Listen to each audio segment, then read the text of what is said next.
que estamos acá te conocemos y te hemos conocido de una manera sobrenatural,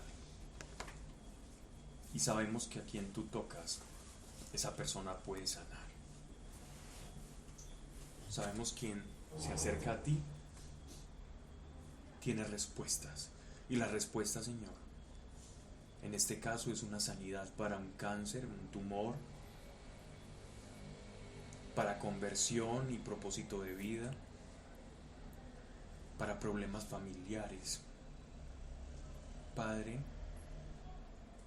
en la fe que nos une y nos es común, te pedimos en el nombre de nuestro Señor Jesucristo, unidos en la misma esperanza y en el mismo saber, en el mismo conocimiento, que tú actúas, que tú sanas, si es tu deseo y es tu voluntad hacerlo. Elevar, Señor, a todas estas personas delante del trono de tu bendita gracia, para que cada uno de ellos obtenga favor y misericordia contra todo pronóstico. Donde hay ansiedad, el acercamiento hacia tu espíritu ponga paz. Donde hay enfermedad, el acercamiento a tu sangre ponga sanidad. Donde hay, Señor, discordia, separación, alejamiento de ti, exista amor, reconciliación y temor de Dios. Señor, y donde hay falta de conversión, que la semilla que una vez fue sembrada allí dé fruto, Señor, y esa semilla sea regada por medio de tu Espíritu Santo, porque hay oración que pesa sobre él. Y gracias, Padre, por cada persona y por cada intención, que no se diga aquí cosa alguna que no esté de acuerdo a tu voluntad. Queremos conocer tu palabra para servirte y para ser, Señor, las personas, la iglesia, los hombres y las mujeres que tú has diseñado desde antes de la fundación del mundo para que fuésemos. Y es tu palabra la que nos da la idea, la que nos da la forma de quienes estamos llamados a ser, Señor. Y que entre esta palabra en nuestro corazón, en el nombre de Jesucristo eres invitado. Amén. Muy bien, vamos en el capítulo 4. Sí, señora. ¿Qué versículo? Muy bien.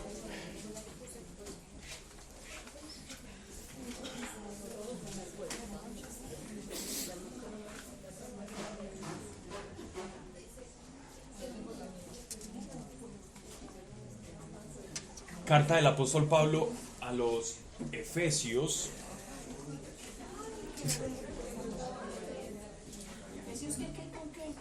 Capítulo 4, verso 17. Hay una silla liliputiense allí.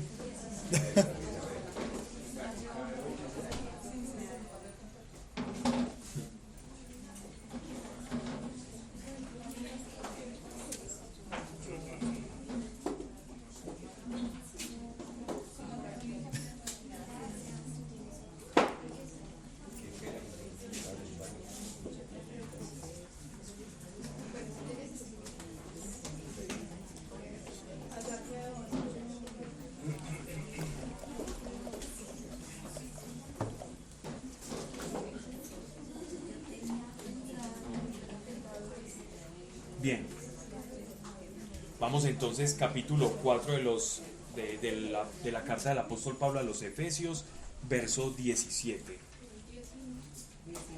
Vamos en el 19, pero para recontextualizar, ¿no? Y no quedar cortos. Os digo pues y os exhorto en el Señor. Ya habíamos explicado cuál es la etimología de la palabra exhortar y por qué la está utilizando el apóstol Pablo.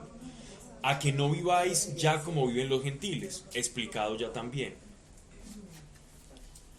En la vanidad de sus pensamientos, oscurecida su razón, ajenos a la vida de Dios por su ignorancia y la ceguera de su corazón. Verso 19. Embrutecidos se entregaron a la lascivia. Ya explicamos qué significa lascivia en el contexto de la carta a los Efesios. Derramándose ávidamente con todo género de impureza. Y hablábamos de cómo empezaba a actuar el pecado, es decir, que el pecado tiene una forma de progreso. Y entonces cómo nace, ¿cierto? cómo nace el pecado en la razón. Hay una economía, cuando me refiero a economía, es decir, hay una forma, hay unos elementos que tienen un consecutivo para que se desarrolle o se manifieste el pecado. Y la puerta del pecado es la razón. ¿Qué es la razón? Todo lo que constituye lo que nosotros pensamos, bien sea lo que pensemos de nosotros mismos o de los demás, y hablábamos también del juicio. En este caso, esta razón es la puerta, es el ingreso al pecado. Pero aún en la razón nosotros tenemos oportunidad para combatir el pecado. Nosotros podemos combatir el pecado en la mente, entonces ya se vuelve una batalla en nuestra mente para repeler ese pecado. El problema es cuando ya de la razón comienza a echar raíces, simplemente estoy resumiendo la charla pasada, y echa raíz en nuestro corazón. Cuando el pecado que nace en la razón echa raíz en el corazón, es a lo que el apóstol Pablo llama y ya la ceguera de su corazón. Embrutecidos se entregaron a la lascivia, derramándose ávidamente con todo género de impureza. Porque cuando ya el pecado echa raíz en el corazón, se va generando una cauterización de la conciencia. Es decir, ya no sentimos ni siquiera el sentimiento o la sensación de que estoy obrando mal. Y esa es una manera de cauterizar. Anteriormente, por ejemplo, en la Edad Media, la forma de cauterizar las heridas era poner la espada en una brasa, en un fuego ardiente, y después ponerlo en la herida de la persona que sufría una mutilación o algo en la carne. Y de esa manera cauterizaban, sellaban la herida para que la persona no se desangrara. Y eso es lo que nos pasa a nosotros con nuestra conciencia. Se va cauterizando de tal forma que se genera un callo que no nos permite ser sensibles al bien o al mal, o a esa imagen de Dios que nosotros tenemos, que por efecto del pecado, poco a poco, de manera progresiva, se va distorsionando. Y en medio de esa distorsión perdemos nuestro sentido de identidad, que es a lo que refiere la carta a los Efesios, que es una reconstrucción de la identidad de nosotros como iglesia y como hijos de Dios. Versículo 20, que ahí es donde íbamos. Simplemente quien quiera ver, pues, como profundizar en esto que estoy resumiendo, ya en la charla pasada está toda la explicación de cómo se desarrolla el pecado, no según Pablo, bueno, no según Pablo, sino según la carta a los Efesios, ¿cierto? Versículo 20, no es esto lo que vosotros habéis aprendido de Cristo.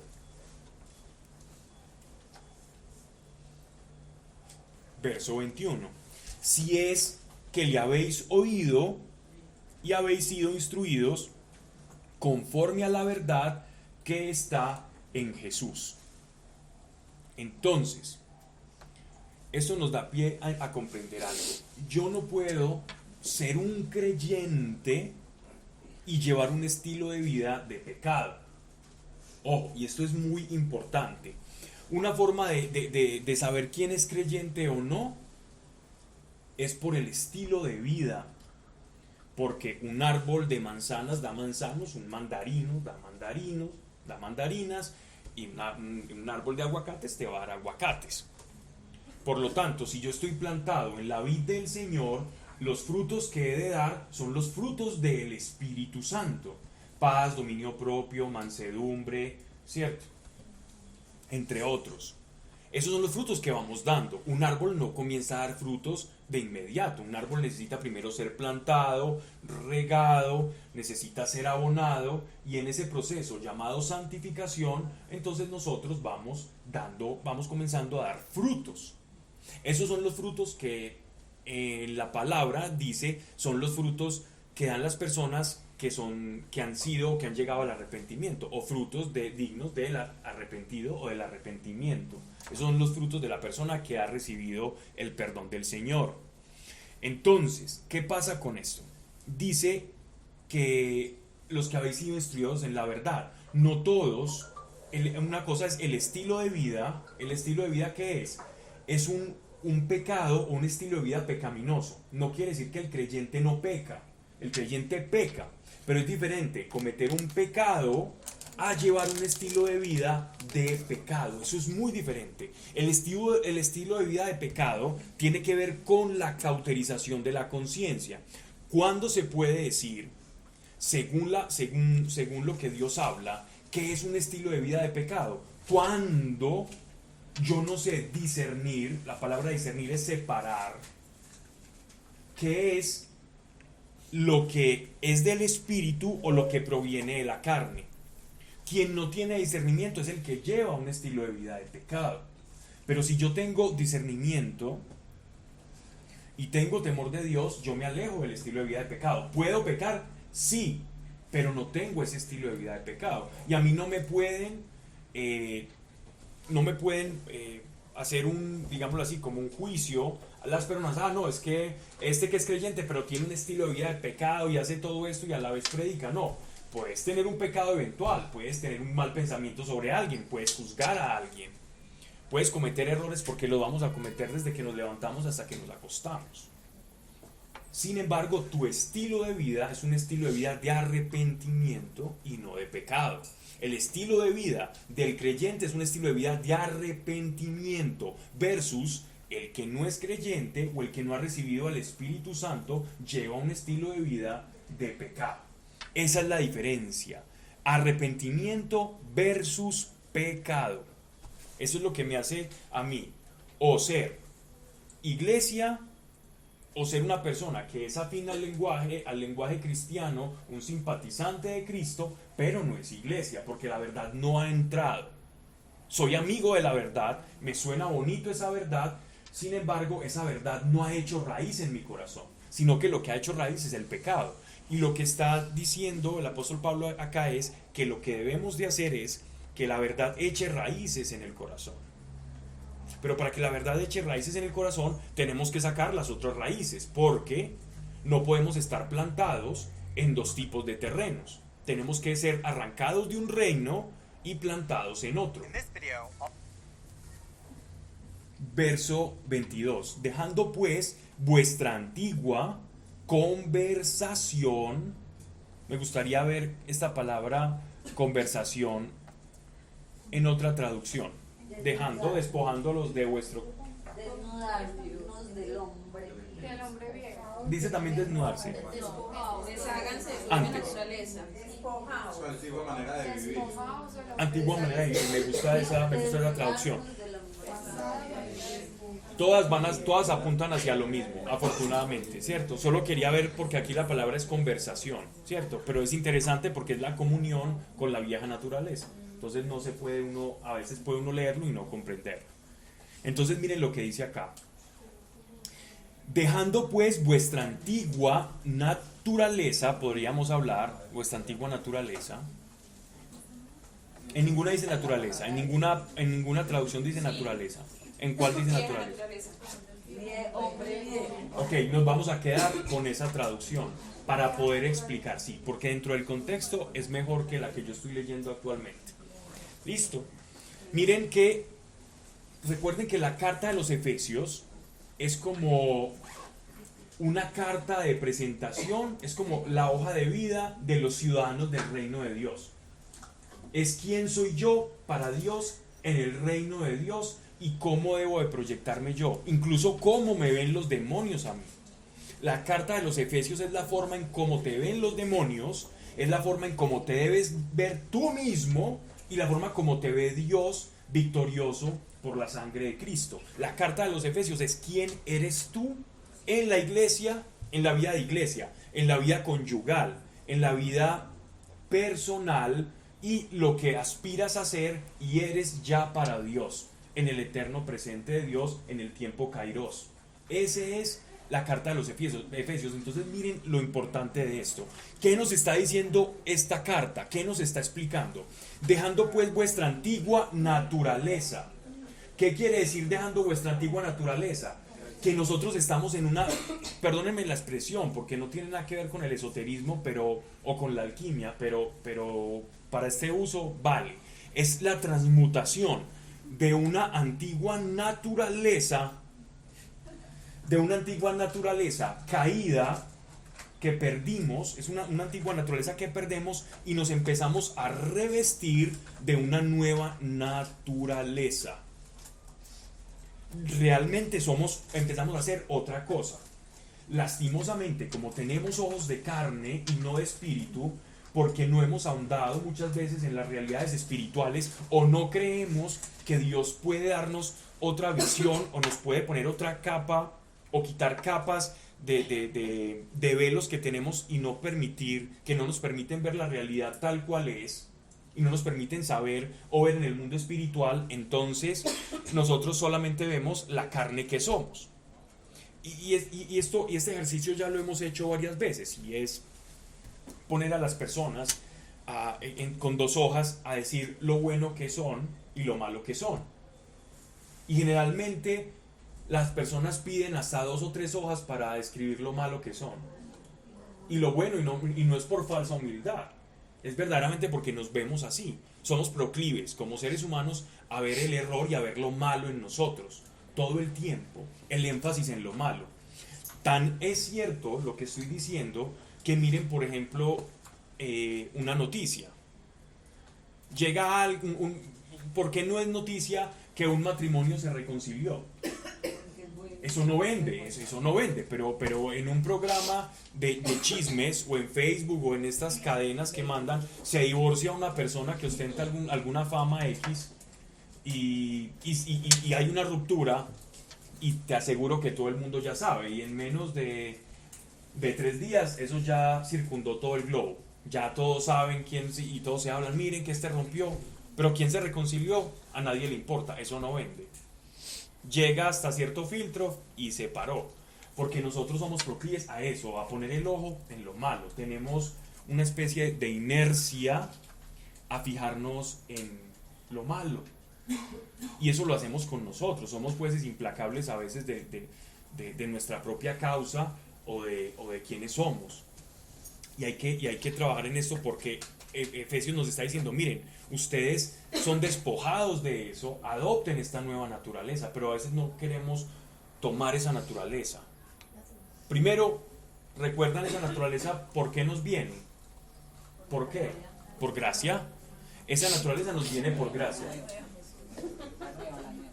La nueva nos viene por gracia. Sí, que no depende de nosotros, no tenemos que tener un listado de cosas buenas para podernos apoderar de ella, porque alguien ya pagó por eso. Ya Cristo pagó para adaptarnos a esa nueva naturaleza. Entonces, dejando pues vuestra antigua naturaleza, despojados del hombre viejo. O sea, este hombre viejo, si no es por la gracia de Dios o porque el Espíritu Santo empieza a actuar en aquellos que reciben a Dios, a Cristo en su corazón, esa naturaleza se sigue corrompiendo, porque la dinámica de la antigua naturaleza es seguir la corrupción. Es como un cáncer. El cáncer no se detiene, el cáncer avanza.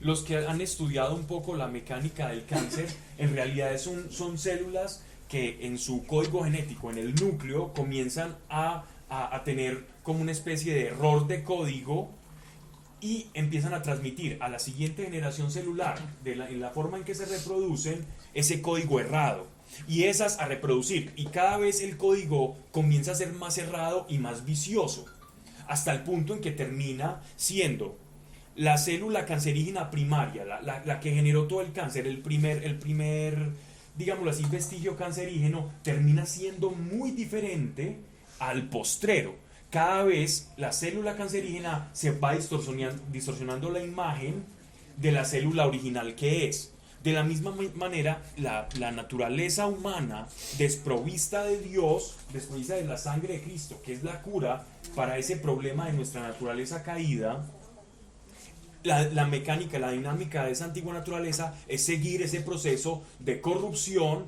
en el que cada vez más el ser humano se va diferenciando y se va separando de su creador, y vamos distorsionando la impronta del creador. La imagen y semejanza que portamos de Dios se va distorsionando cada vez más y con más rapidez a tal punto en que ya ni siquiera sabemos que Dios existe. Los antiguos por lo menos sabían que existía algo. Ahora ni siquiera. Ahora estamos yéndonos en contra de ese algo. Antes, en todas las leyes de la antigüedad, sabían que matar era malo. Hasta en el código de Hammurabi, que era aquel que decía ojo por ojo, diente por diente y todo esto, que es la ley del talión. Los griegos, por ejemplo, tenían ciertos vestigios de que había algo trascendente e importante en el hombre y espiritual que había que cuidar. Ellos sabían, tenían todavía algo, pero eso se va distorsionando hasta que el hombre ya se perdió de la imagen y de la impronta que tenemos de Dios. Y esa es la mecánica de la corrupción.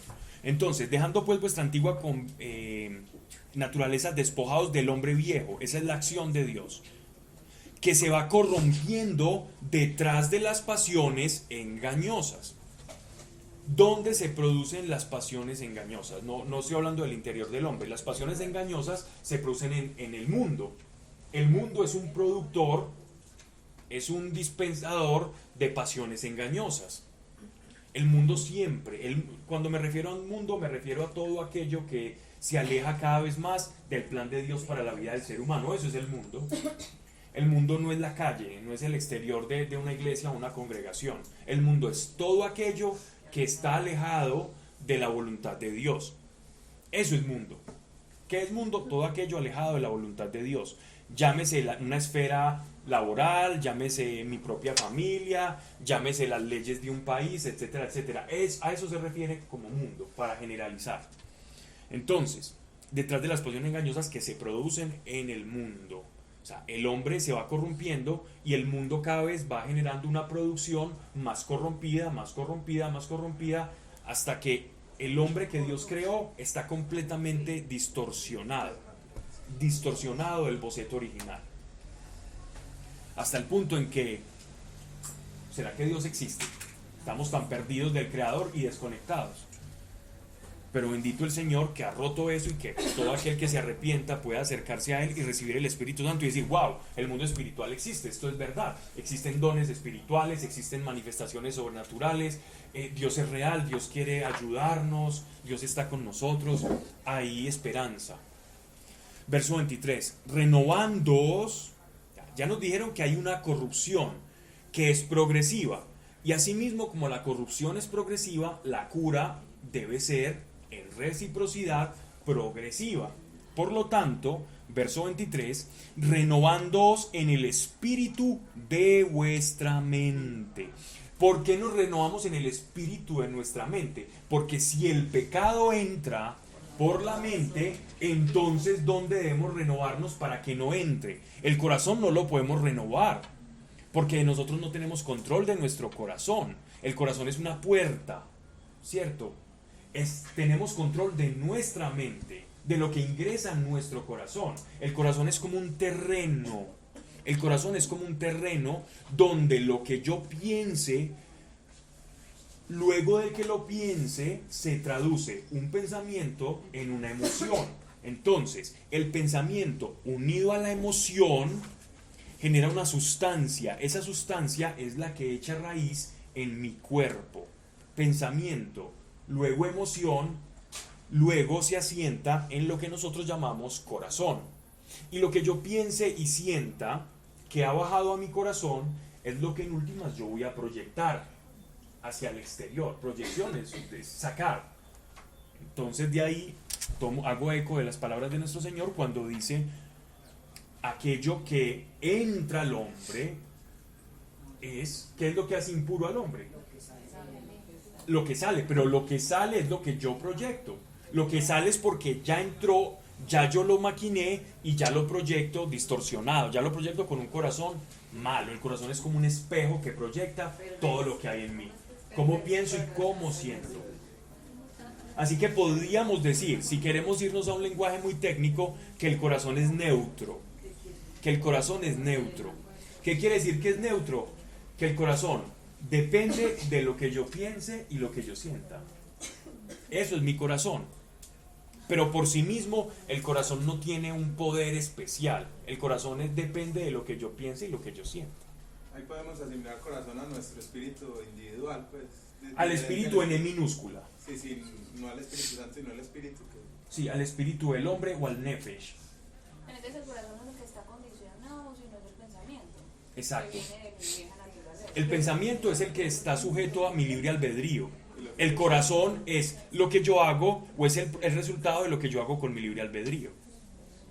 Pablo, pero por ejemplo, o sea, llevando eso a la vida real. Como que a la vida real. Te estás tratando de encima. No, o sea, imagínese el peor caso, una emoción así súper fuerte.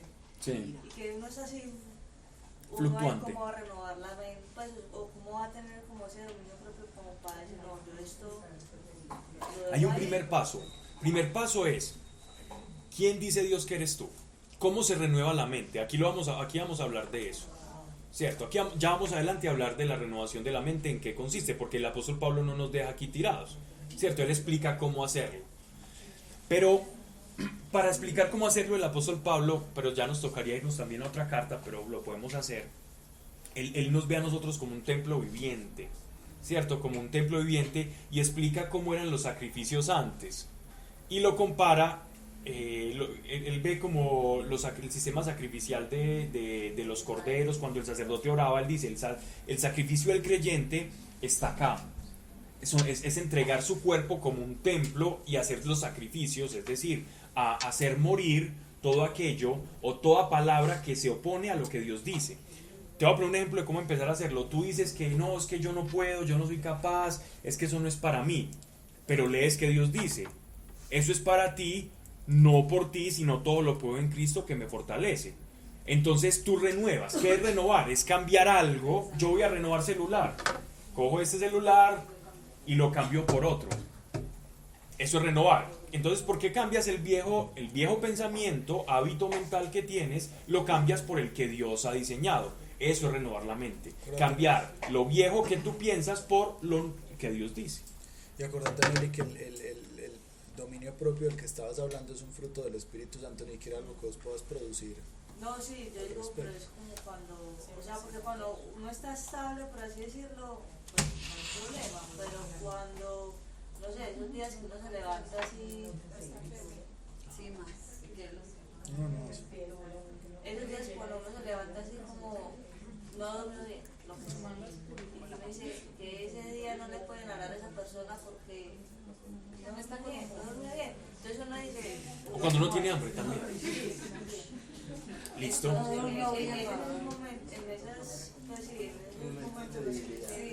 Mira, nuestra naturaleza vamos a asemejarla a una carreta. Iba a decir carruaje, pero no suena muy altisonante, no. Una carreta, una carretilla. Jalada, tirada, llevada por 3 caballos, ¿cierto? Nuestra vida, nuestra naturaleza es esa carretica, está llevada por 3 caballos. Hay un caballo que generalmente va al frente, generalmente, ¿cierto? Hay 2 caballos a los costados. Llámese un caballo mente, ¿cierto? Que es el que generalmente debe ir al frente, generalmente. Hay otro al costado izquierdo y otro al costado derecho. Uno llámese emociones y el otro llámese instintos, ¿cierto? Entonces, ¿qué pasa? Generalmente, cuando el carruaje de mi vida está llevado por los instintos, ese es el que sufre el triple, porque los instintos son simplemente impulsos, son impulsos de supervivencia, ¿ya? Que no son útiles en función de la supervivencia. Pero los instintos no tienen mente, no tienen cabeza. Los instintos deben ser gobernados por el caballo de la mitad. Asimismo que las emociones. Cuando las emociones nos gobiernan, entonces es cuando yo respondo irasciblemente por cualquier cosa. Cuando todo me lo tomo personal, cuando alguien dice una cosa y resulta que el guante siempre me cae a mí y yo no sé por qué, pero siempre alguien dice algo en una reunión y a mí es el que me cayó el guante siempre y siempre me siento aludido.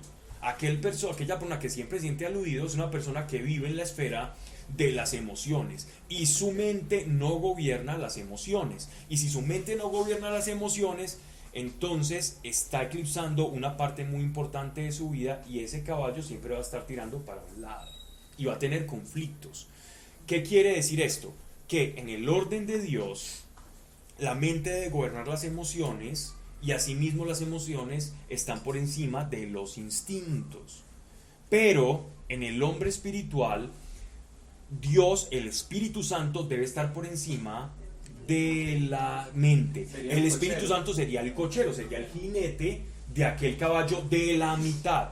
Y esa es la forma en la que yo renuevo la mente, teniendo el cochero como el cochero y sabiendo que él es el que dirige. Entonces yo no puedo pretender ser espiritual si simplemente me llevo por la mente tampoco. Ese no es el ideal. El ideal es que el espíritu esté por encima de la mente. Y de esa forma puedes enfrentar cualquier cosa. Si tú no sabes eso, no tienes herramientas para hacerlo, pero las escrituras nos dan herramientas para no ser ni emocionales dramáticos, ni instintivos perdidos, porque es decir, que simplemente esté viviendo en survival mode, en el modo supervivencia todo el tiempo, o que yo sienta un instinto y lo quiera apagar, o en fin, o el modo mental, el modo excesivamente racional y asumiendo que la vida y la razón de mi existencia tiene una especie de lógica. Y si nos vamos a hallar por la lógica de lo que ve la carne, desligada de Dios, es nacemos, crecemos, nos reproducimos y morimos, empaque y vámonos, ¿cierto? Esa sería la razón. Vean, ni siquiera, no es ni siquiera existencialismo, es lo que es. Si yo no tengo una visión espiritual, si yo no tengo una revelación de que somos seres espirituales y experimento la esfera del espíritu, entonces lo más coherente racionalmente es nazco, crezco, me reproduzco y muero. Por lo tanto, vivamos bien rico en el hedonismo más obtruso, más absoluto, comamos y bebamos que mañana moriremos, y ese es el todo del ser humano. Y ahí ya sí se entendería el hecho de que una persona pasara por encima de los demás y todo eso, porque tiene sentido. De verdad es alguien coherente. Alguien que piensa así es alguien coherente dentro de la esfera de que eso fuera la realidad completa, pero como no la es, hay incoherencia, ¿no? Ok, bien. Renovándoos en el espíritu de vuestra mente. El espíritu en este caso es intención. Espíritu en minúscula, vinculado a la mente, es la intención, renovándonos en la intención de la mente o la conciencia que existe en la mente. Versículo 24. Y revistiéndoos del hombre nuevo, del hombre nuevo. Esta es la renovación, esta es la metamorfosis, esta es la transmutación, este es el cambio que vive el creyente, despojándonos de la antigua naturaleza y revistiéndonos de Cristo. A este proceso en teología se le llama santificación. Esto es la santificación. Santificación no es pietismo, como muchas veces lo confunden. Una persona que adopta una postura diferente, que adopta una vestimenta espiritual para parecer espiritual, que... Pietismo, piedad. Pietismo es como el verbo, la acción de la piedad. El hábito no hacía el santo. Exacto. El hábito no hacía el santo. Él me resumió pues lo que yo quería exponer acá. Es exactamente eso. Entonces el pietismo muchas veces nosotros lo confundimos con la renovación. Entonces renovación es voy a cambiar mi manera de vestir, de hablar, y quizás hay cosas muy bonitas, hay personas que son estrambóticas o que les gusta hablar duro, y entonces no, para ser espiritual entonces yo voy a bajar la voz porque ¿qué va? Eso no tiene nada que ver. O entonces que antes de comer, entonces voy a hacer y le voy a agradecer a Dios una cantidad de cosas, pero cuando yo lo hago, que no proviene de un acto puro del corazón, eso no sirve para nada. Se ve muy bonito, para afuera vas a quedar muy bien, hacia afuera vas a quedar muy bien, te ganarás algunos aplausos, pero para Dios eso no vale nada, si no proviene de un acto puro del corazón. Si tú no estás agradecido por la comida que te estás comiendo, no la agradezcas, porque entonces vas a ser un hipócrita delante del Señor. Pero si tú meditas en que todo proviene de Dios, y producto de esa meditación y ese encuentro con Dios nace una gratitud, esa gratitud al cielo va a llegar agradable, y el Señor se va a alegrar, pero no hacer las cosas por hacer. Entonces esa apariencia de pietismo no es espiritualidad. Eso no es cambiar nuestra manera de ser, ni eso es revestirnos de Cristo. Las vestiduras de Cristo son interiores, no son exteriores. Los fariseos nos mostraron a nosotros el camino de lo que es hacer cosas pero no serlas. Y revestidos del hombre nuevo creado según Dios en justicia y santidad verdaderas. Verdaderas. Obviamente, porque si son santidad verdaderas es porque hay unas que parecen que son verdaderas pero no lo son. Y para eso hablábamos de los gnósticos y de los judaizantes, que fueron uno de los escollos que les tocó superar a los primeros cristianos, que se infiltraron gusanos, ideologías parásitas dentro de la iglesia, que comenzaron a hacer como una especie de cáncer, un tumor que los apóstoles tenían que erradicar.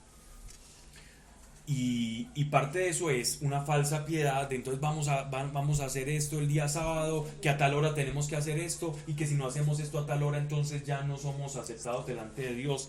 Todo eso llega apestoso a los oídos, a las narices del Señor. Pablo, vida justa es Procurando la voluntad de Dios. La palabra justicia en las Escrituras, desde el Evangelio de Mateo y el Antiguo Testamento, que está muy vinculada al Evangelio de Mateo, es aquel que procura la voluntad de Dios. Eso significa justicia. Justicia no es la balanza de la diosa Temis. No. Versículo 25. Por lo cual, despojándoos de la mentira, importante. Entonces, primero nos habla a nivel general el apóstol Pablo, ¿cierto? Despojándonos a nivel general del viejo hombre. Pero entonces, ¿de qué cosas? O ya no a nivel general el viejo hombre, sino que él nos va a ayudar y nos va a ir como a lo particular. Y lo particular aquí es, en primero, quitémonos la mentira, el engaño. Una de las fases, aquí no importa el orden, de la vieja naturaleza, la primera es la naturaleza del engaño, de la mentira. Por lo cual, despojándonos de la mentira, hable cada uno verdad con su prójimo. Porque si nosotros hemos sido tocados por la verdad, nuestra boca tiene que hablar verdad. En este caso es el falso testimonio. No hablemos hasta que no creamos estar seguros de algo. Muchas veces vamos a errar en nuestro concepto o cuando creemos estar seguros de algo, pero por lo menos que no sea intencional, que sea un error por nuestra naturaleza y porque somos humanos y no sabemos el panorama completo y la perspectiva que tiene Dios. Pero por lo menos que cuando seamos cogidos en un error, que sea un error sin intención, sin que el espíritu de esa renovación esté viciado, que sea un error simplemente por nuestra naturaleza. De la mentira hable cada uno verdad con su prójimo, pues que todos somos miembros unos de otros. Entonces esta verdad tiene una forma de iniciarse, o donde él está diciendo, practiquémosla primeramente, esta verdad como iglesia. Empecemos a practicar esta verdad como iglesia, primeramente. Sí, porque afuera es más difícil, pero si queremos practicar la verdad, por lo menos que como iglesia sepamos que si yo voy a hablar con alguien del grupo o con un creyente, procuremos siempre hablarnos con la verdad, que podamos confiar los unos en los otros, porque así es que empieza a desarrollarse. Así como la mentira entra y hace daño, asimismo la verdad cuando entra hace mucho bien y genera libertad. Nuestro Señor nos ha explicado que la verdad nos hace libres. Pues que todos somos miembros unos de otros, nos conviene.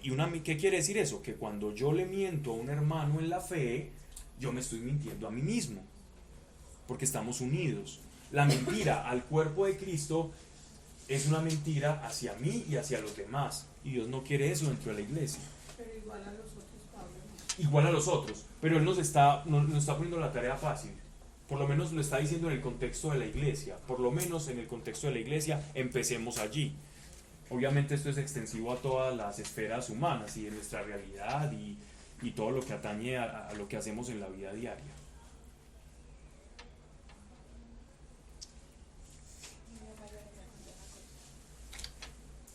Miren pues esta, entonces, mentira, saquémonos la mentira. Eso es una cosa que viene en nuestra antigua naturaleza. ¿Qué es cómo entró el pecado a la humanidad, por una mentira. Y si comieres de este fruto, seréis como dioses. ¿Cierto? Conoceréis el bien y el mal. Sí que lo conocemos y tenemos la práctica excelsa en saber qué es bueno y qué es malo. Y en las consecuencias de lo bueno y de lo malo. El ser humano tiene magister en eso, en saber qué es bueno y qué es malo. Por lo menos en las consecuencias, ya ni siquiera en saberlo, porque ya tenemos tan distorsionado eso que hasta la misma ley es caótica. Pero vean lo siguiente, entonces, primera fase, despojémonos de la mentira de lo que dice el mundo que somos nosotros versus la verdad que Dios nos dice que somos nosotros en él. Segundo, nos está hablando ya como en relación a la manera en que nos debemos comportar los unos con los otros, que es el amor. ¿Ya? El segundo es la ira. La ira. El estar siempre armados. Eso es una cosa muy complicada y que siempre estamos a la defensiva. Eso es una cosa horrible. Cuando te dice alguien de la calle algo, siempre estamos como a la defensiva. ¿No se han sentido así o soy el único? Que uno siempre siente como que está a la defensiva, sea lo que sea, en un centro comercial, cuando estás pagando algo y algo no te sale bien, siempre estamos con 3 armas en la mano. Es impresionante. Pero miren lo que nos dice el apóstol Pablo. Si os enojáis, no pequéis. Alguien me hablaba la charla pasada sobre nuestro Señor cuando se hizo el flagelo y sacó a todos los comerciantes que estaban vendiendo animales falsificados. Entonces, el enojo no es pecado. El enojo no es pecado. Yo puedo estar enojado, pero no constituye pecado. Pecado es cuando el enojo baja al corazón. Cuando el enojo baja al corazón, ya es pecado. En mi mente yo puedo sentirme ofendido. Como pensamiento yo puedo decir, tengo razón en estar enojado por esto, porque estás controvertiendo una regla, o porque estás actuando mal, porque le estás haciendo daño a otro, o porque tengo una hija o un hijo y está haciendo algo y me enojo y lo regaño. Pero uno ahí se Muerde la boca. renueva la mente. Ahí vamos a eso. ¿Cuándo baja el corazón? Cuando yo hago un juicio Sobre la boca. Dime. No, que cuando tenga la ira, ahí renueva la mente.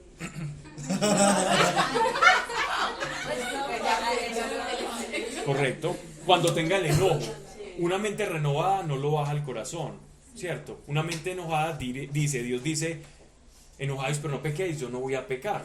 Eso es renovar la mente, porque estás utilizando la palabra de Dios rema, la palabra de Dios viva, y la estás incorporando y estás quitando tu pensamiento que dice, a este lo mato, lo estás cambiando por él. Pensar así, pero no. Pero no matarlo. Sí, pero si usted Pero que no vaya al corazón. por eso. Pero es que no cambia, porque Eso significa que el caballo de la derecha relinchó, No, pero que el de la mitad y el otro. pero espera, Exacto. para una pregunta. Porque lo que dice Cami es, no importa si yo no lo digo, pero lo que yo estoy entendiendo es, no importa si lo dije o no lo dije, es que si ya bajo a mi corazón, ya la Ah, no, es que porque es que una cosa, decirlo verbalmente no tiene, tú lo puedes decir en Porque la mente. lo gravié o lo Sí, pero es que lo puedes desahogar, pero no lo bajo ya a lo mi corazón. veía él. Bueno, vamos a todo lo que voy a hablar al respecto, o lo quieres poner, es lo mismo que estamos hablando acá. ¿Cuándo baja el corazón? ¿Cuándo se constituye pecado? ¿Cierto? ¿Cuándo se constituye pecado? El enojo. Cuando el enojo se me vuelve un juicio al prójimo. Cuando mi enojo se vuelve juicio hacia el prójimo, ahí es pecado. Igual. Porque no es la verdad. ¿Y qué es lo primero que tenemos que quitarnos para renovar nuestro hombre interior? La mentira. Y tú tienes que decirte lo que Dios te dice que eres tú. Si tú te dices otra cosa, entonces te estás diciendo mentiras. Y por esas mentiras te va a llevar a una sensación de que tú eres mala, de que tú no eres elegida y te vas a apartar. Dime. Por ejemplo, yo ahora que estaba hablando con Mariana y Seba les puse este ejemplo. Uno va en el carro, un ejemplo. A ver. Y el día adelante, En el carruaje, ya cambiamos. sí, o sea, en el día adelante Caballos de fuerza. lo exaspera uno y casi que lo hace chocar y entonces uno dice, ay, pues uno piensa, uno dice, uno sí piensa, este sí está muy lento, es atravesado, lo que sea. Ah, no, porque es un atravesado o es un lento, no hay Pero problema. entonces yo digo, entonces como no me puede bajar al corazón, me quedo en el taco aguantándome a que me haga chocar. El pecado es cuando usted se baja del carro. O sea, yo puedo decir, porque estoy diciendo una verdad, no lo estoy insultando al, pero yo digo, esté lento, y me paso y chao. Pero otra cosa es Eso que eso no tiene nada que ver. no, yo no es digo, malo. en Que no te descomponga vos. ese caso hipotético, pues que es como chistoso, pero estoy haciendo la analogía con muchas cosas que le pasan a uno. Sí, O sea, obvio. pues eso es una verdad, es lento, o sea, es Sí, no, no hay verdad. problema. ¿Cómo le das con la mano? Sí, claro. No, nada. Eso ya es No, Se diferente. queda solo el lento. Sí, pero es que eso no es un juicio moral, eso simplemente es una persona lenta, otro que va Es una rápido, verdad. un atravesado, uno dice, uy, esta moto que pasó este tipo, Es una Dios casa. mío, sí, no Es una tiene verdad. respeto por Ahí su ya vida, no eso no tiene nada que ver. constituye. Eso son cosas que no son juicios morales, estamos hablando de juicios morales, no de simplemente decirle a alguien atravesado, eso no configura. ¿Cuáles son los juicios morales? ¿Cómo? Cuando le regale a uno la palabra, No, ya la embarré. Eso ya es un juicio moral, porque ya le quieres hacer daño, porque ¿qué es esa expresión de palabras? Yo quiero dañar a ese, yo quiero que él me sienta y lo ofenda, eso es un juicio moral. Ah, es cuando quiero dañar. Por eso, ¿cómo es que dice Santiago que el tema de la lengua, que más fácil? Sí, claro, él dice, él hace una analogía de que la lengua es como el timonel, es como el timón de un barco que es pequeñita, pero puede mover toda la eslora de un barco. Bueno, él no dice eslora, pero del barco, pues. Sí. O sea, que sea con esa persona, por ejemplo, yo llega, es que cuando yo ya materializo esa palabra y se vuelve, y así esa persona afectada no escuche, pero yo estoy. Recuerda que el pensamiento, la mente es la puerta de entrada al corazón. Y el corazón tú le vas sembrando cositas y esas cositas van echando raíces. En la medida en que echen más raíces, Entre más juicios, más más va haciendo raíz y más su conciencia va a cauterizar. Independientemente lo hables o no, Cami. Sí, no. Porque es que imagínate vos en el trabajo y empezás a ver una pelada que, no sé, tiene X problema y vos, o ves que no te hace como muy buena cara y empezás a hacerte juicios de la pelada. Te vas contaminando, exactamente, no le decís nada, te vas contaminando vos. Y la pelada sana y en otro problema que no tenía nada que ver con vos, pero vos te empezaste a hacer un montón de juicios sobre ella. Correcto. Y ese papel no nos corresponde el papel de jueces, porque no tenemos la capacidad de juzgar. Solo el único juez perfecto es el que tiene la perspectiva de la realidad completa. Y como nosotros tenemos una perspectiva parcial, entonces no tenemos pruebas suficientes para determinar que alguien es culpable o no. Por lo tanto, no nos corresponde ese papel, porque no tenemos las herramientas de juicio. Si os enojáis, no pequéis. Y esta expresión, me recuerda mucho a Johanna. Ni se ponga el sol sobre vuestra iracundia, sobre vuestra ira. Por eso para mí era imposible pelear con ella. Bueno, ni se ponga el sol sobre vuestra ira. Eso es algo muy bonito porque... que esté bravo. ¿Cómo? No sea que esté bravo. Exacto. Pero si uno peleó a las 9. A mí me ha pasado eso. Que uno pelea a las 7 de la No, mañana. muy fácil, toma el día como 24 horas independiente.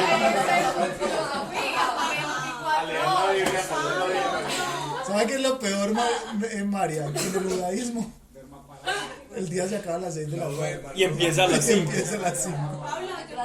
Porque es un calendario lunar. Oh, no importa. A ver, no importa lo de que no se ponga el sol. Lo de no se ponga el sol es una forma, es una expresión para reflejar no el acto literal como tal. Vamos a ver, significa no deje pasar el tiempo para perdonar. Dios nos da un lapso. Miren, hay un lapso de tiempo.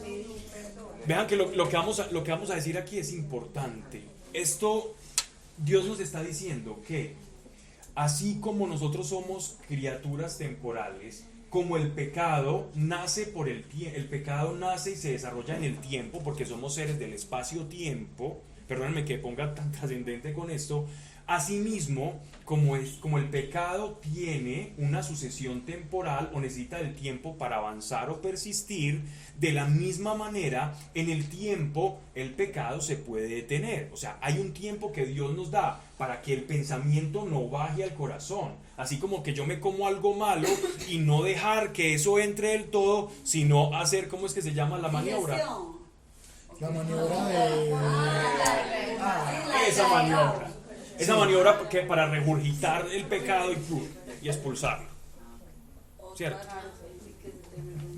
Entonces, esa sería la expresión correcta. Dios nos está diciendo, no se ponga el sol, ¿cierto?, sobre nuestra ira. Es como quien dice, no dejes que aquello o ese juicio baje a tu corazón, expúlsalo. ¿Y cómo se expulsa? Perdonando. ¿Y qué es el perdón? Es no hacer juicio. El perdón nace del no juicio. ¿Quién perdona? Quien no juzga. Quien dice, yo no tengo el papel de juez, porque como yo fui perdonado, asimismo yo perdonaré. Y quien camina así, con esa concepción, va a sentirse libre de su propia culpa, y esto es un ingrediente muy importante, un tip, como lo diría Sarita, para la culpa. Y es saber que Dios me perdonó, y de esa misma manera yo voy a perdonar a quienes me ofenden. Y de esa forma yo siempre me voy a sentir aceptado por Dios. ¿Por qué? Porque lo mismo que Él hizo conmigo, yo lo estoy haciendo con los demás. Y en esa coherencia de vida, el amor de Dios y la manifestación se me va a hacer completamente coherente Pablo, con mi vida. Justificar, uno va y puede rayar con juzgar para bien. O sea, por ejemplo, alguien te hace mal y uno dice, ay no, bueno, qué rabia, pero es que finalmente de dónde viene, le pasó esto y hoy tal cosa. Eso también, pues, o sea... No, eso está bien. Sí, Justificar un es pecado, como sí. misericordia. Eso está bien, eso es simplemente, a ver, va como no irnos a la psicología, pero eso es más o menos como una especie de acto neurótico. Me explico, como justificar racionalmente algo para yo sentirme cómodo.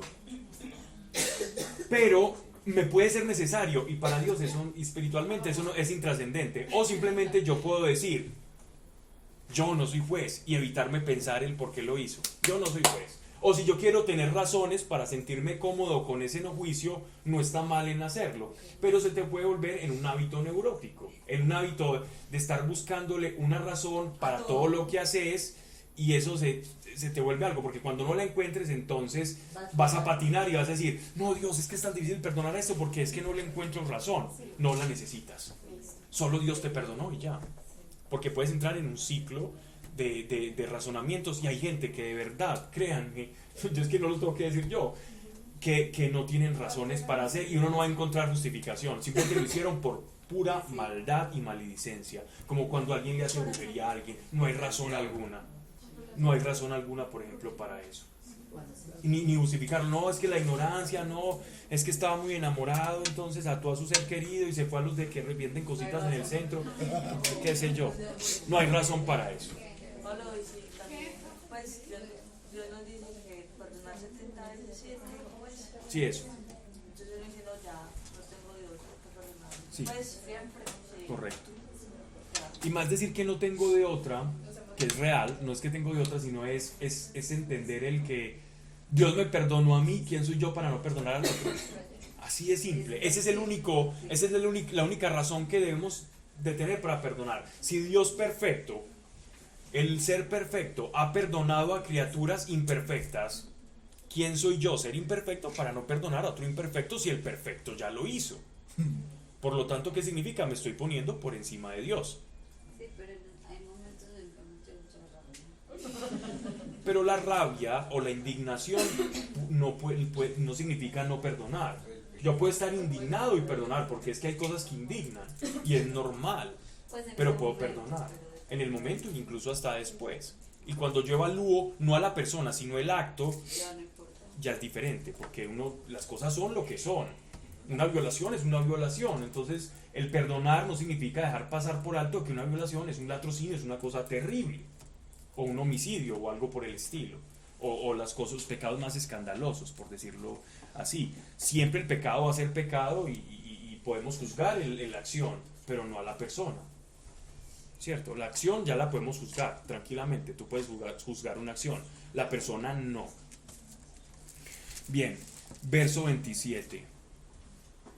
No deis entrada al diablo. No deis entrada al diablo.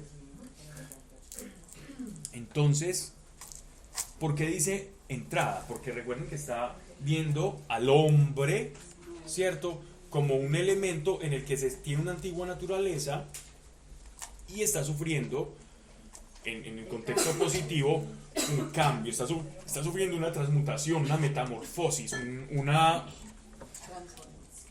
Correcto. Entonces, ¿qué pasa? En esa transformación que se produce a través del ingreso que nosotros permitimos de cosas o no, el darle la entrada al diablo, como está diciendo el apóstol Pablo, significa el hecho de tener un juicio sobre una persona, le está dando la posibilidad al tentador, al fiscal, de introducirme culpa, de introducirme una cantidad de pensamientos y de cosas que no me corresponden, que no son mías. Entonces yo no le puedo dar cabida. Y la manera de no darle cabida es en la mente, no en el corazón, en la mente. Hola, dime. Hola, disculpa, tengo la pregunta. ¿Cómo te llamas tú? Diana. ¿Es primera vez que vienes, Diana? Sí. Ah, ok. Mexicana. Bueno, con respecto a eso que hablamos de perdonar, se supone que entonces nosotros no tenemos que tomar ese papel de que juzga, ¿no? Ajá. Pero ¿por qué entonces la Iglesia Católica excomulga a ciertas personas por ciertos pecados? Porque, a ver, la iglesia, ya ese es un contexto diferente y la pregunta es muy buena. La iglesia, esto lo hablábamos hace poco tuvimos un retiro, la iglesia como cuerpo, como órgano, sí puede juzgar como órgano. Cuando Dios le da la autoridad a la iglesia y le dice, no estoy hablando de denominación católica, estoy hablando a la iglesia como cuerpo de Cristo, ¿verdad? Como cuerpo universal de Cristo. Cuando Dios le dice, todo aquello que desatéis en la tierra será desatado en el cielo y todo aquello que atéis en la tierra será atado en el cielo, es la autoridad que Dios le da a la iglesia. Y aquellos a los que les retengáis los pecados les serán retenidos, ¿cierto? O si vamos a Hechos de los Apóstoles, voy a tomar varios pasajes para poderte responder. Si vamos a Hechos de los Apóstoles capítulo 5, cuando el apóstol Pedro juzga, pero ¿cómo juzga? Ya les voy a decir, dice, el Espíritu Santo ya juzgó entre ustedes el caso de Ananías y Zafira, dos personas que habían dispuesto una suma de dinero por la venta de unos previos para ponerla todos en común y le mintieron al apóstol. Entonces el apóstol, que tenía don de discernimiento de los espíritus como cabeza de la iglesia en ese momento, de la iglesia de Jerusalén, la iglesia naciente, el apóstol le dice, no han mentido ustedes a los hombres sino a Dios, y cae muerto. Primero Ananías y después cuando llega Zafira no sabía qué había pasado y Pedro le dice, los mismos personas que se han llevado a tu esposo te llevaron a ti, y ella cae muerta, y dice que el terror se apoderó de la iglesia. Entonces la iglesia juzga solo sí y cuando sí proviene del Espíritu Santo, que le muestra a la iglesia que es juzgado o no, pero no es por hombre sino por el Espíritu. Esa potestad la da el Espíritu Santo, pero para que eso se dé tiene que ser una iglesia espiritual, una iglesia que de verdad escuche la voz del Espíritu Santo, no cualquiera que le pareció que esto no, y ahí yo soy iglesia y te corto. Eso sería completamente terrible. Pero la iglesia sí tiene esa capacidad, solo una iglesia unida al Espíritu Santo. Si no está unida al Espíritu Santo, es un juicio de hombres y es terrible. Y lo único que va a generar es una distorsión del evangelio terrible. Y es que incluso lo hace para poder tomar como punto aparte de esas mismas circunstancias y no terminar contaminándose con. O sea, esa es como una forma de santificarse incluso, o cuidar esa santificación. O cuando el apóstol Pablo en la carta a los Gálatas habla de una persona y dice, a ese tal ya Dios lo ha juzgado. Él dice, yo no lo juzgué. Él dice, ya ese tal Dios lo ha juzgado y lo separaron de la congregación. Pero dice una cosa muy bonita. He pedido al Señor que salve su espíritu porque su cuerpo ya está corrompido. Pero ese hombre iba a ser salvo a pesar de su error. pero en su cuerpo el hombre ya tenía una cantidad de pecado terrible y lo separaron de la congregación de Galacia. Pero él dice, a Dios le ha aparecido, Dios, y el apóstol funge como alguien que escucha al Espíritu Santo y a Dios y lo separa. Pero solamente ese juicio lo hace Dios, solamente alguien que está unido al Espíritu Santo. ¿Y quién determina eso? Los frutos. O sea que en No realidad un Dios título, no una cosa que yo juzga estudié sola y teología, sola. entonces puedo juzgar. Terrible. Dios a Pero en través de... realidad Dios es el que juzga a través de la unión al Espíritu Santo. Sí, correcto. La iglesia simplemente funciona como un brazo. Exacto. Porque Como un ya brazo. igual Dios vio, entonces Exacto. Exacto. Eso es atar y desatar en las escrituras. Es autoridad. Se han equivocado mucho. ¿Cómo? Que lastimosamente se han equivocado mucho. Nos hemos. Ah, sí, pues, todos. Pero en ya ese no caso juzgó. específicamente. ¿Cómo? Él ya nos juzgó y nos selló y nos justificó. Correcto. Él dice eso. Muy bien. Así es. Que me gustan esas preguntas. Por lo cual, despojándonos de la mentira, hable cada uno verdad con su prójimo, pues que todos somos miembros unos de otros. Si os enojáis, no pequéis, ni se ponga el sol sobre vuestra iracundia. No deis entrada al diablo. Verso 28.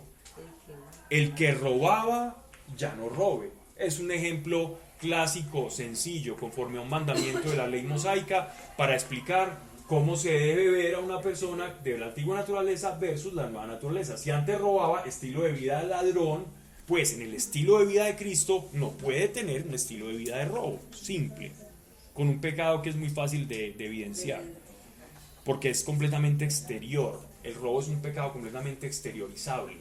¿Ya? El que roba, ya no robe. Antes bien, afánese trabajando con sus manos en algo de provecho, de qué poder dar al que tiene necesidad. Es decir, a su trabajo añádale caridad. Porque entonces, ojo, miren lo que él está diciendo acá.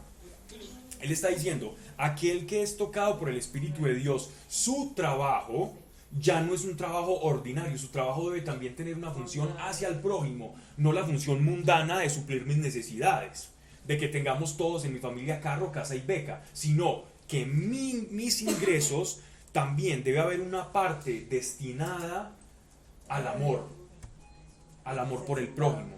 Esa es una conciencia renovada. Que mis ingresos representen el servicio a alguien o utilidad a alguien que no tenga que ver nada con mi propio sustento o mi propia familia. Eso es amor. Esa es la destinación de los recursos de alguien que verdaderamente da frutos en el espíritu. Porque hay personas que sí, ya un estilo de vida muy piadosa, pero con esas cosas son súper cerrados. O sea, mi familia, yo y mi familia, yo y mi familia, yo y mi familia. Y sí, resulta que Dios te dice, hey, tu familia no es tan pequeña. El que robaba ya no robe, antes bien afánese trabajando con sus manos en algo de provecho de qué poder dar al que tiene necesidad. No salga de vuestra boca palabra áspera. Esto es importante porque esto es caridad, ya no con tus recursos, sino con tu expresión. La palabra áspera, tú puedes decir una verdad, esto ya yo creo que es obvio lo que voy a decir, pero tú puedes decir una verdad con suavidad o puedes mandar a una persona a llorar y a darse golpes porque fuiste lo peor. El tonito.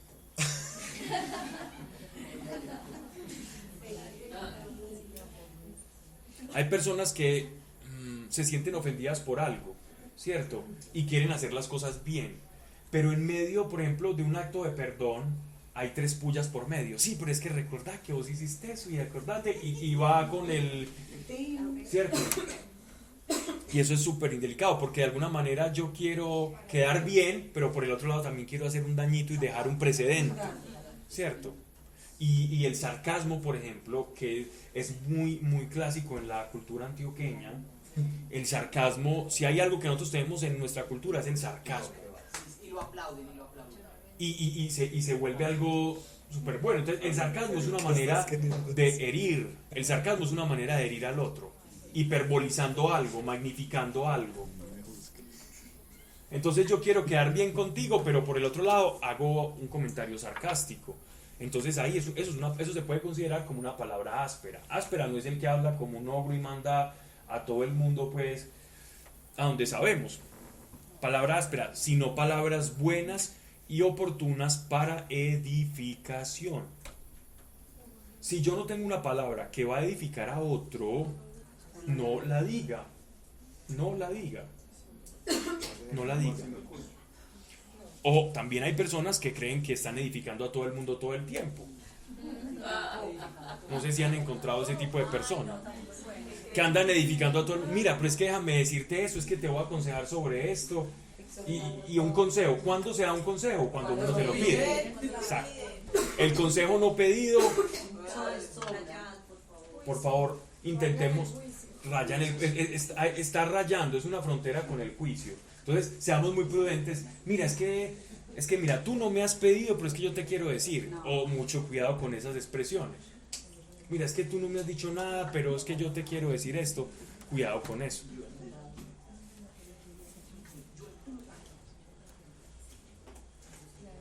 Es que siento que te tengo que decir algo. Pero no vale para las mamás.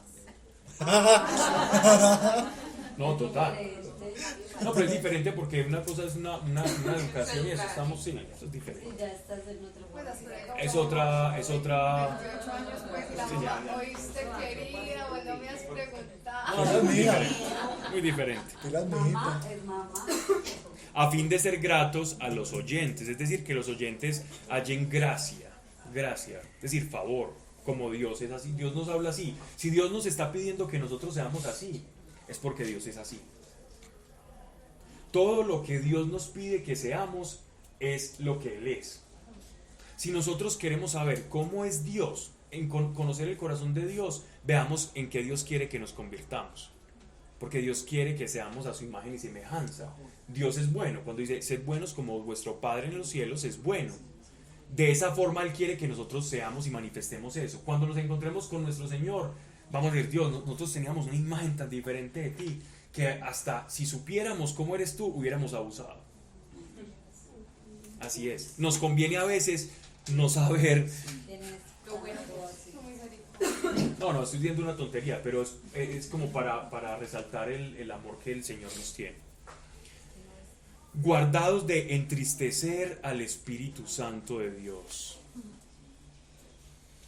Miren, aquellos que dicen que el Espíritu Santo es la fuerza activa de Dios, que es una energía, que es la manera en que opera el poder de Dios, están desconociendo por completo las Escrituras. Yo he leído esto en griego, lo he leído en la versión aramea, hebrea del Nuevo Testamento. Y la palabra entristecer al Espíritu Santo, uno no puede entristecer ni a una energía.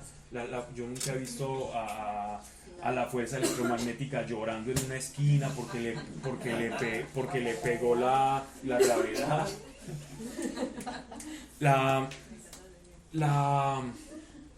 El Espíritu Santo, si se entristece es porque tiene identidad y personalidad. Y podemos entristecerlo. Imagínense, nosotros tenemos el poder de entristecer al Espíritu Santo. Qué poder tan maluco, pero lo tenemos.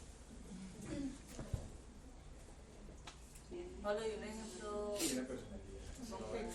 Todo lo anterior, es decir, todo lo anterior, vivir en la mentira de lo que nosotros. ¿Qué va a entristecer al Espíritu Santo? Cuando yo me miro al espejo y me miro como el mundo me ve y como yo le creo al mundo, entonces me veo así. Y el Espíritu Santo, que lo ve todo, porque conoce los secretos del corazón de Dios y sabe quiénes somos nosotros y ve lo que tú estás pensando sobre ti mismo todo el tiempo y dice, estás ciego. Y te intenta hablar. Te habla por la palabra, te pone personas, escuchas a alguien dando un mensaje y Dios te está hablando y vuelves y te emocionas un ratico. El caballo de la emoción relincha nada más, pero no conduce a algo. Y llegas a la casa, te miras al espejo y nuevamente la misma persona, el Espíritu Santo se entristece, porque estás viviendo en la mentira del mundo, de la esfera del mundo y no de la esfera de lo que Dios diseñó para ti. Y como tú crees que eres, así sientes, y como sientes, así proyectas, y como proyectas, así vives. Guardados de entristecer al Espíritu Santo de Dios.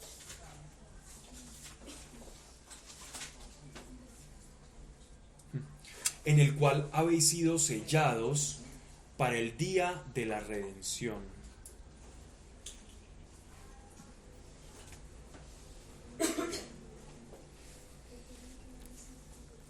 Anteriormente había varias formas de sellar, ¿cierto? ¿Qué es un sello? ¿Para qué se utiliza un sello? Uno, muy bueno, marcar. Dos, identificar, se marca para identificar, ¿cierto? Tres, para guardar. Uno sella algo, está sellado, está guardado. Ambas acepciones, asociando pues las dos primeras acepciones pues que dijeron, el Espíritu Santo es nuestro sello, nuestra garantía. Nosotros venimos Para autenticar también. autenticar también, lo que nos da la identidad de lo que nosotros somos. Muy bien, eso es lo que hace el Espíritu Santo en nosotros.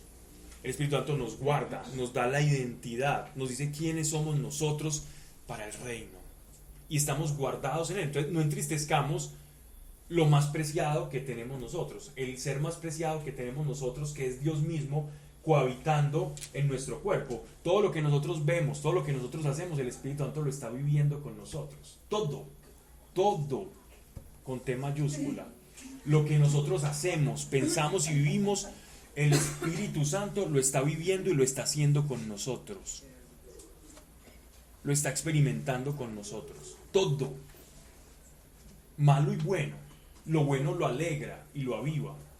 La comunión con Dios aviva la llama del Espíritu Santo. El alejamiento de Dios apaga la llama del Espíritu Santo. Seguimos siendo sellados, guardados y todo lo anterior.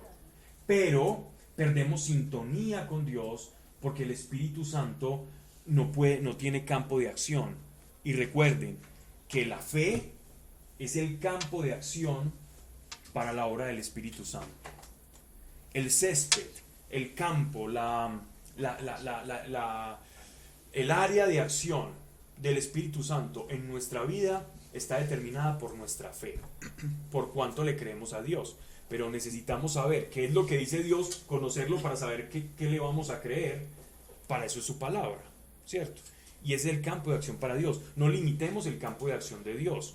Conozcamos su palabra para que sepamos, por todo el consejo amplio de su palabra, que lo que Dios puede hacer es muy grande. Y les aseguro que salen oraciones atrevidísimas para Dios. Cosas incluso que son muy personales, porque si las dices a algunos van a decir, no, tan confianzudo, tan conchudo, pero nacen ese tipo de cosas. En la medida en que conoces a un Dios grande, tus oraciones también pueden cambiar.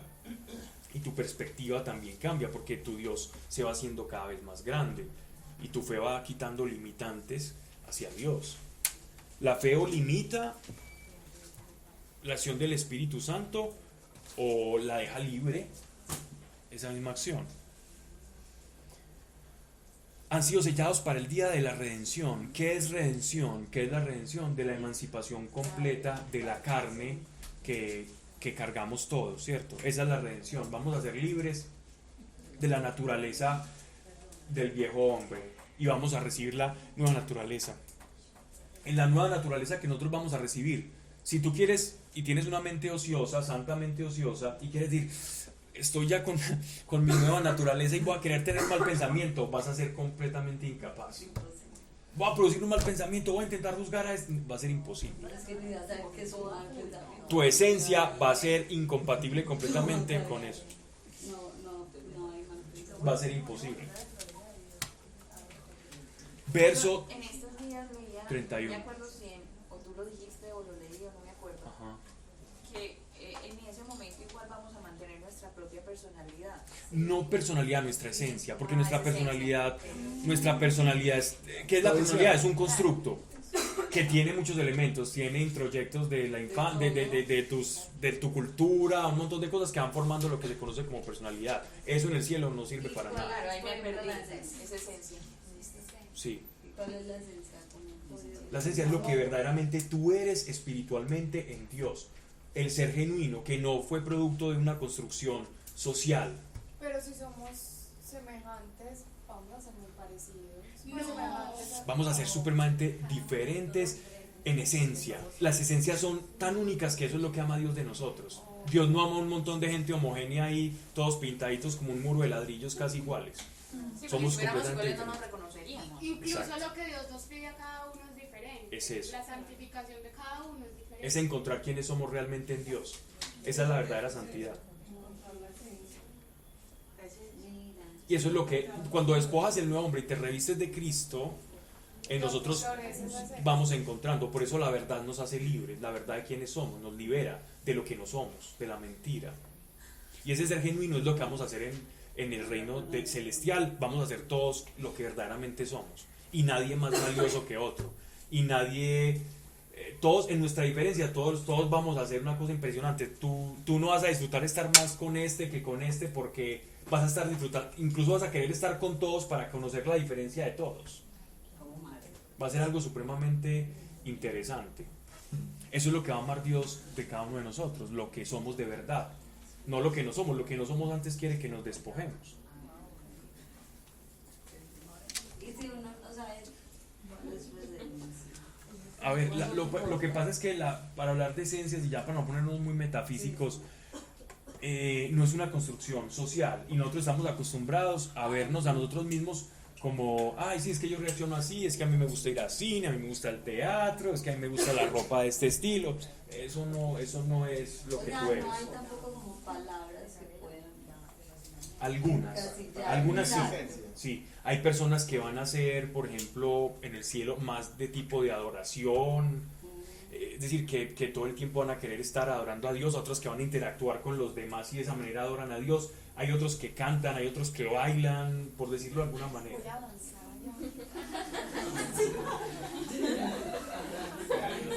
a tu estilo. ¿Te imaginas eso? Pues esto es desde la adolescencia aquí. Verso 32. Sigamos en el contexto, no nos perdamos. Con todos los comentarios, no nos perdamos del contexto de la renovación de la mente, por favor. Sed más bien unos para otros bondadosos. No, Vamos en el 31. amargura, ira. No nos perdamos. O sea, lo contrario. Lo contrario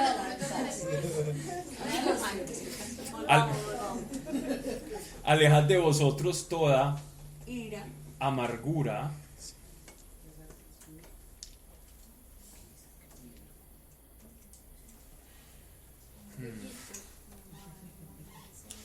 no, aquí nos va a tocar detenernos en cada palabra.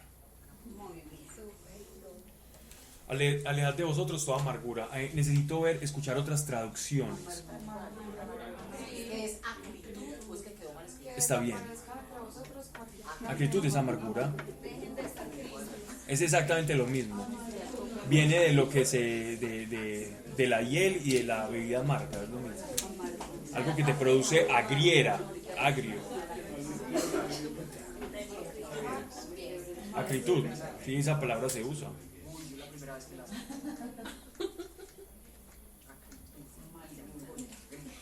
Como goza. Bien.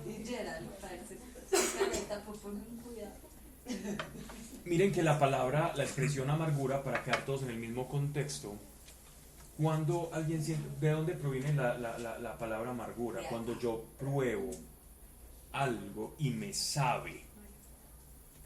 Es decir, hay una traducción de mis papilas gustativas, que están ahí en la lengua, y hacen una traducción y dice, esto me sabe amargo. Entonces, para que se produzca la amargura, ya en términos de, digámoslo así, como personalizados, es las sensaciones con la cual yo percibo mi realidad. ¿Cómo traduzco esa sensación, ese estímulo exterior, ingresando a mí? La traducción que yo hago produce la amargura. Así que la amargura se produce por un efecto de traducción de todos los mecanismos interiores de mi psiquismo, de la manera en que yo concibo la realidad, la traducción que yo hago de la misma. Me explico. Yo recibo un estímulo externo, alguien me dice algo, ¿ya? Y si yo tengo una percepción sobre mí, una persona que tiene una percepción desde pequeño fue rechazado, por decirlo así, va generando en sí que cada vez que recibe un estímulo de alguien o alguien hace un gesto que la persona interprete o vea con esa realidad de esa persona, lo va a interpretar como rechazo y va a producir amargura. Hay una interpretación de esa realidad ya con una inercia de amargura. y se va volviendo un hábito la amargura. Y son personas que por todo se amargan, entonces es el famoso amargado o amargada. Desde mi realidad, cómo yo recibo. Es una el interpretación otro. Ajá, de y mi no es realidad. real. Ajá. La amargura es una interpretación de un estímulo exterior. No es verdad, no es una verdad, es una interpretación. Una estructura Miren, mental. y es esto lo voy a llevar al plano médico.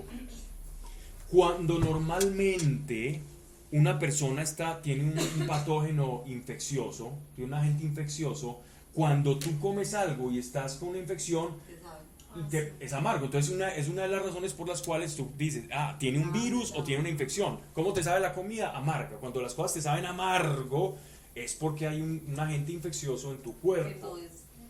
Cuando la vida me sabe amargo, es porque hay un agente infeccioso en mi espíritu. De la misma forma, hay un agente que ha infectado mi espíritu. ¿Qué puede infectar mi espíritu? Llámese espíritu, en este caso el corazón, el nefesh. Un espíritu de rechazo, heridas del pasado, por ejemplo, son infecciones que yo cargo desde niño, que terminan proyectándose en mi vida adulta y manifestando en el corazón cosas, heridas que hay en el pasado, con las cuales yo interpreto la realidad. Es ¿Cierto? lo mismo que quebrantado del corazón. Exactamente lo mismo. Es exactamente lo mismo. Alguien quebrantado de corazón es alguien que tiene heridas en su corazón. O sea, quebrantado es quebrado. Alguien que está quebrado. Porque es lacerado. Todos tenemos amargura. Lo que pasa es que hay personas que tienen un estilo de vida de amargura. El creyente no debe tener un estilo de vida de amargura. Puede tener amargura, pero para eso renovamos nuestra mente. ¿Y cómo renovamos nuestra mente? Con la palabra de ¿quién? De Dios. Y como dice nuestro Señor en Isaías 61, y yo he venido a sanar a los de quebrantado corazón. Si yo siento que tengo un corazón quebrado, me apodero de la palabra, voy delante del Señor y le digo, bueno, ¿cómo vamos aquí?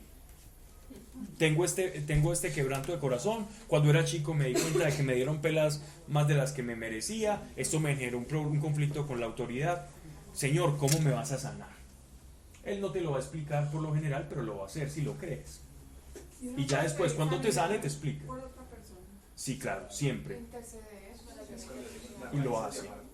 Sanación de corazón. Y por eso se habla raíces de amargura. Perfecto, de ahí viene la expresión en sanidad de corazón, raíces de amargura. Eso es una raíz de amargura. Pablo, la amargura es como la ira, o sea, digamos que uno la puede sentir un ratico, pero no hacer de eso una esterilidad, porque es de Dios. La amargura es como la ira, sí, porque son interpretaciones que yo hago de estímulos exteriores que me llevan a sentirme de una forma. La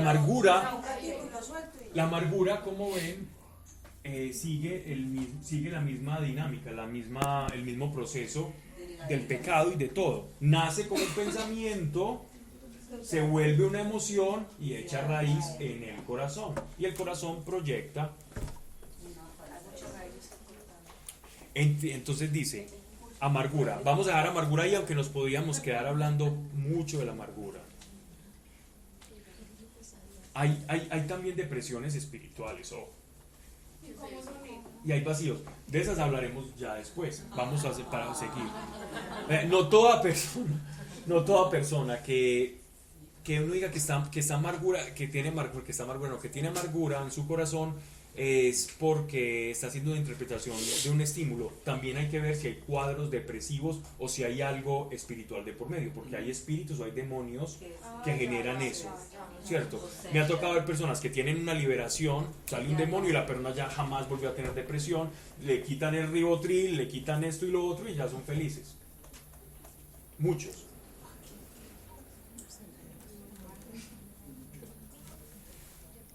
Arrebato. Me gustaría escuchar otra traducción.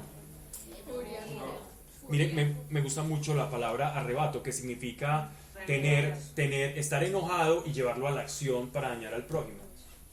Eso es arrebato. Son los que van a herir, arrebato, ¿no? Exacto. Sí. Arrebato es cuando yo llevo el enojo a la ira. O sea, es cuando la ira se vuelve pecado. Airaos, pero no pequéis. Es eso, es cuando la ira se vuelve pecado. Pero eso es distinto al Arrebatamiento. No, eso es rapto, no, eso es diferente. No, este arrebato es como alguien arrebatado, es alguien que le relinchó el caballo del instinto. Se arrebató. Se ofuscó. Arrebato, sinónimo cólera, Ira. Furia. que sigue después de furia en su traducción. Enojo. Cólera, grito.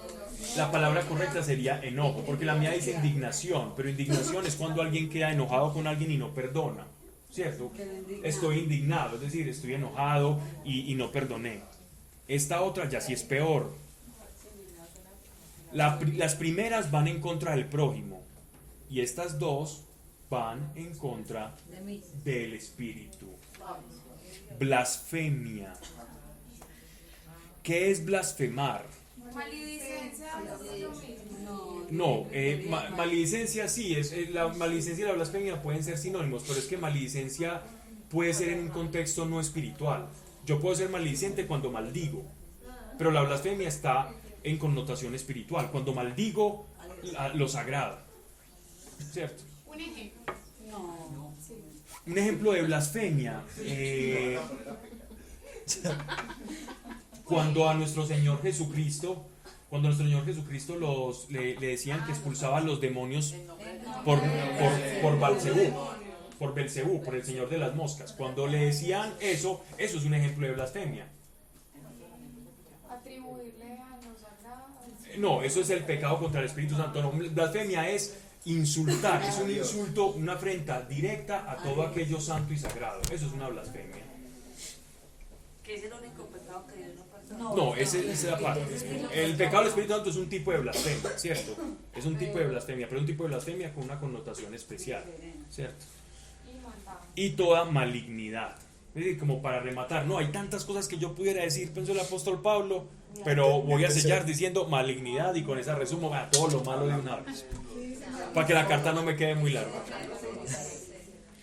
Para terminar en el versículo malicia, malicia no es algo bueno, nos han hecho ver como la malicia indígena y todo eso como algo bueno. Malicia viene del mal, aquel que quiere hacer el mal solapadamente, eso es malicia. Cuando yo hago el mal solapadamente y me salgo con la mía y pareciendo que soy bueno, eso es la malicia. Pareciendo que soy bueno, hago lo malo, eso es un malicioso. No confundir con el granujita ocioso pues que hace cosas ahí. Maledicencia. Sed más bien unos para otros bondadosos, compasivos significa conmiserándome de, y perdonándoos los unos a los otros, es decir, la cura a lo otro, el antónimo de aquellos otros son estos: bondad, compasión y perdón los unos a los otros, como Dios os ha perdonado en Cristo. Miren que es lo mismo que estábamos redondeando ahora con palabras. ¿Quieren saber cómo es Dios con nosotros? Seamos así, como Él nos está diciendo que seamos, así vamos a encontrar a Dios cuando estemos frente a frente con Él. De la misma manera en que Él nos está pidiendo que seamos, así va a ser Él con nosotros. Padre, gracias por tu amor, gracias Señor. Hay algo importante, Padre, que queremos, y sé que todos queremos esto, Señor, y es por ningún motivo, Señor, sabiendo que te estamos entristeciendo y continuar haciéndolo, Señor. Espíritu Santo, no queremos entristecerte, ni de pensamiento, ni con nuestras expresiones, y mucho menos con nuestras acciones. Queremos que a cada segundo se haga notoria, Señor, en nuestra conciencia tu consejo, tu palabra, para que podamos ver, como aquel profeta ha dicho y como está escrito, lo que ojo no vio, ni oído escuchó, es lo que tienes preparados para aquellos, Señor, que hemos creído y vivimos en la esperanza de la fe. Y ya hemos visto cosas que ojo no ha visto, y hemos escuchado cosas que oído no ha escuchado. Y sabemos que hay muchas más, y queremos no entristecer tu espíritu para seguir escuchando y seguir viendo cosas de tu reino, cosas sobrenaturales, que son las que tienes preparado para aquellos, Señor, que han creído y han depositado la confianza en ti. Llévanos, Señor, y pedimos perdón como iglesia, como tu cuerpo, como miembros de tu cuerpo espiritual, por las ofensas, por haberte entristecido, Espíritu Santo precioso de Dios, que estás en nosotros, que vives lo que nosotros vivimos, y por eso nos puedes dar consuelo, porque en nuestra esfera y acción de vida, en nuestra realidad tú actúas. Y gracias por hacerte sensible y evidente, y que así sea cada vez más. En el nombre de nuestro Señor Jesucristo. Amén. Gracias, Pablo. De nada.